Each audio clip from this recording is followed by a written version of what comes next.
Rajamahendravaram icons rotary club ఆధ్వర్యంలో సామ్రాజ్య building వద్ద ఒక మానవతావాద కార్యక్రమంగా అంధత్వం వలన బాధపడుతున్న యువతకు ఆహారపు అవసరాలు తీర్చేందుకు 6 నెలల పాటు బియ్యం, నిత్యావసర సరుకులు, కక్కలు, భోజనం ప్లేట్, గ్లాసులు అందజేశారు. ఈ కార్యక్రమం లబ్ధిదారుల్లో గణపతి, విజువల్లీ ఛాలెంజ్డ్గా యువత ఉన్నారు. వీరిలో కొంతమంది ప్రభుత్వ ఉద్యోగాలకు సిద్ధమవుతున్నారు. మరికొంతమంది సొంతంగా చిన్న వ్యాపారాలు ప్రారంభించాలనే సంకల్పంతో ఉన్నారని rotary club icons charter president తీగల రాజా అన్నారు. రోటరీ అంటే సేవ అనే విషయాన్ని మళ్ళీ ఈ కార్యక్రమం ద్వారా నిరూపించామని తెలిపారు.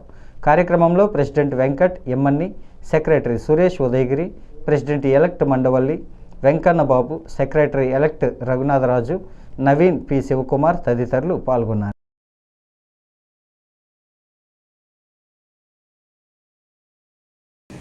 కేవలం మేము అందరమే కానీ మా మీద జాలితో వద్దు, మాకు కేవలం ప్రోత్సాహం ఇవ్వండి.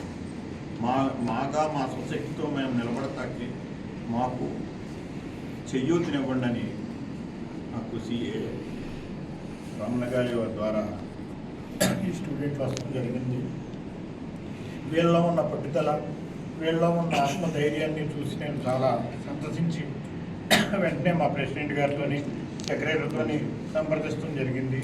ఆ వెంటనే మరి కేవలం వాళ్ళు కలిసింది నిన్న మాత్రమే. వెంటనే ఒక రోజులో మరి సుమారు 4 నెలలకు సరిపడా మాకు దినుసుల్ని ఏర్పాటు చేసి వాళ్ళకి ఇకపై కూడా ఈ 4 నెలల తర్వాత కూడా మరి ఇలాంటి స్వచ్ఛంద సంస్థ మరొకటి కూడా నేను తెలియజేయడం జరిగింది. వాళ్ళు మరలా ఒక 4 నెలలు మేము ఇస్తామని చెప్పారు.